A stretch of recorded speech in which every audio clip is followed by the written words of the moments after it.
Hey guys, welcome into the 14. I'm Nick Cole, and we're breaking down the SEC football action in Week 7 from a betting perspective. Today, we're talking about the Alabama Crimson Tide visiting the Mississippi State Bulldogs. This game is going to be played on Saturday night at Davis Wade Stadium in Starkville. It's slated for a 7 p.m. Eastern Time kickoff, and it will be televised on ESPN. From a betting perspective, this game opened with Alabama as a 15-point favorite. That line's moved a couple points as the week's gone on. As a recording of this video, Alabama is favored by 17 points. The over-under on this game's also moved a bit. It opened on Sunday at 52.5 and is up to 57.5 as of Thursday afternoon. I'll bring in our betting analyst, Christopher Smith. Christopher, what do you think about this SEC West matchup? Yeah, I looked up the score just now of the 2020 game, and it was 41-0 in favor of Alabama. So I think this is a great chance to find out just how far has Mike Leach taken this Mississippi State program in year 2. It'll be interesting to see. But Nick, why don't you tell us about the weather and any injuries we have and get into Nick's news and notes? Sure. So we'll start with the weather. Saturday evening in Starkville should be a nice, cool fall evening. We're going to be in the 60s at kickoff, and the temperature's going to drop into the upper 50s by the end of the game, probably. No real chance of rain, and our wind looks like it's forecast to be between 6 and 8 miles an hour. So not too much to worry about from a betting perspective on that. On the injury side of things, let's start with Alabama. Outside linebacker Drew Sanders remains out for the Crimson Tide. He had been replacing Christopher Allen, who's out for the year at outside linebacker. So they're a little bit dinged up there at that spot.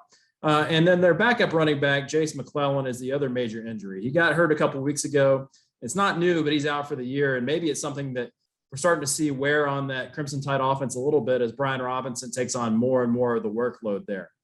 And that brings me into the news and notes. Let's just get this out of the way. First and foremost, the headline in college football last week was the Crimson Tide losing in Week 6 at Kyle Field to Texas A&M in dramatic fashion. And a lot of the things that people have talked about the Crimson Tide for a long time have gone by the wayside. You know, the 100-plus game winning streak against unranked teams, gone.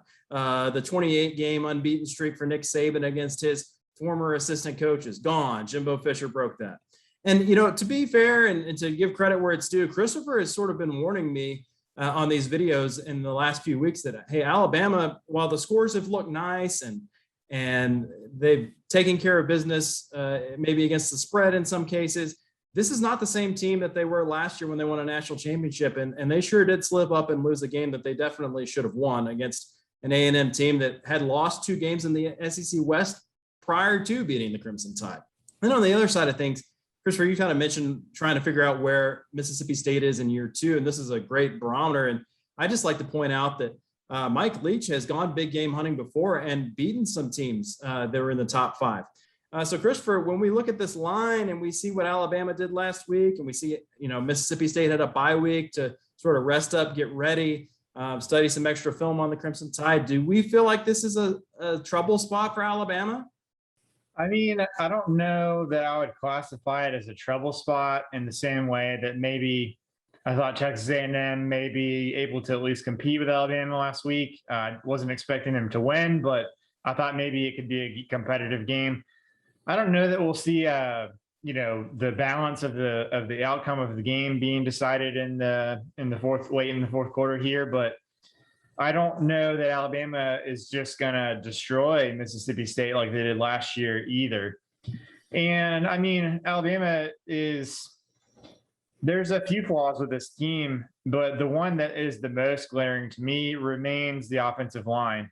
And there's some incredible stats that I found. And the one that stood out the most to me is last season, Alabama played 13 games, right? And it was for COVID.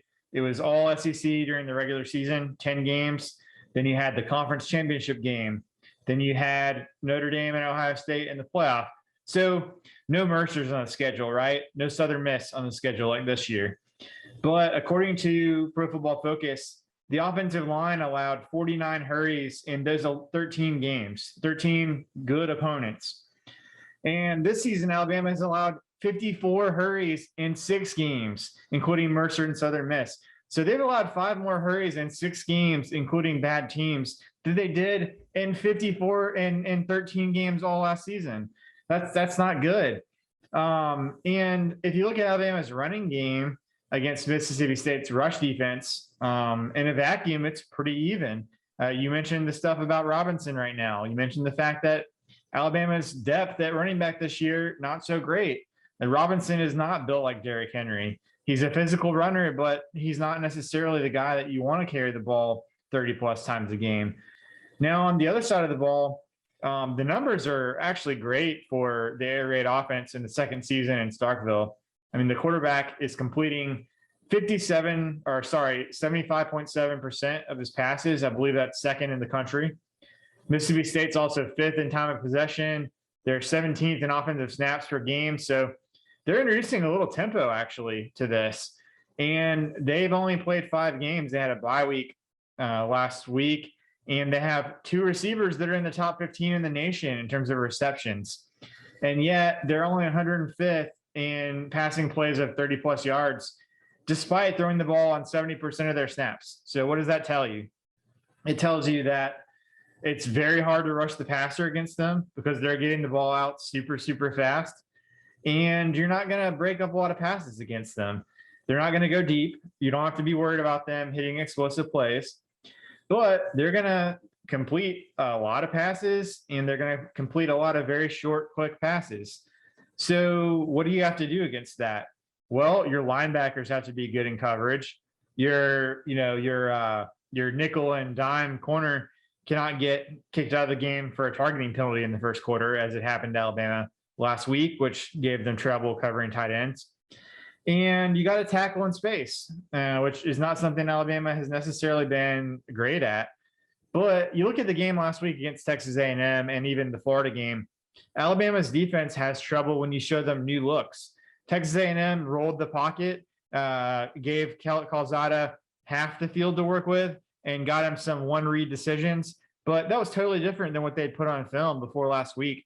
Alabama adjusted very well. You saw in the second half, Texas A&M's offense got almost nothing. So the problem with Mississippi State is you know what you're going to get. Mike Leach is not going to throw in wrinkles or show them something that they haven't seen before. And Alabama's been pretty good when they see what they've prepared for. So we'll see how that plays out in this game. The one edge that Alabama has that's sort of hidden in this game is on special teams. Mississippi State is awful in almost every category, almost worse than the SEC or worse than the nation in most of these categories.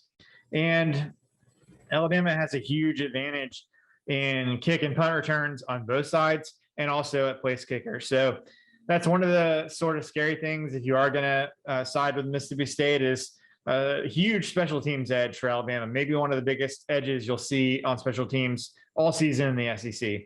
But Nick, who are you taking in this game and let us know why? Well, if you've been fading me the last couple of weeks based on my poor picks, pay attention here because I've got some thoughts.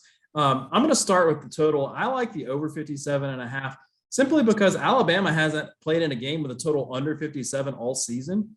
And I'm not sure I expect that to change this week. Now, surely it probably will now that I'm betting on the over, but that's my reasoning behind taking the over in this game. And then on the side, give me Mississippi State plus 17. I don't necessarily think that the Bulldogs will win this game outright, but I do think that Alabama has shown last week most specifically that they're vulnerable, and even a little bit further back, if you look at the way they played against Florida, on the road in conference games, they may win, but I don't know that they're blowing anybody out right now. So give me the Bulldogs at home, keeping it within 17. How about you? Yeah, I mean, I think both teams in this game are probably going to be able to move the ball, but my question is, can they finish drives? That's something Alabama has really been struggled with, especially last week. And it's not the first time they've struggled with that. And Mississippi State, I mean, that's the thing about the air raid offense is they're going to get first downs against Alabama, but it's not the best offense in the red zone. I mean, they usually don't run the ball that effectively or that often. And once the field gets condensed, it's tougher for them to punch it into the end zone. So I will go with the under 57.5 for those reasons.